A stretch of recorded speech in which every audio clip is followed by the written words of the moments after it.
There are many cross-cutting factors, sorry, I went the wrong way, that influence policy development.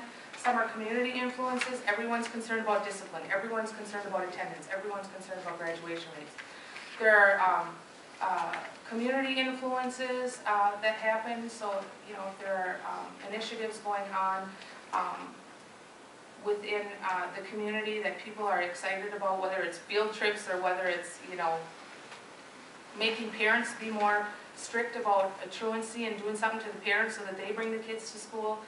Traditional and cultural influences we saw with the Stockbridge-Muncie curriculum, and there are obviously a lot of what came from the study is that how local, state, and federal policies are written really shape a lot of what happens to Indian kids in public schools.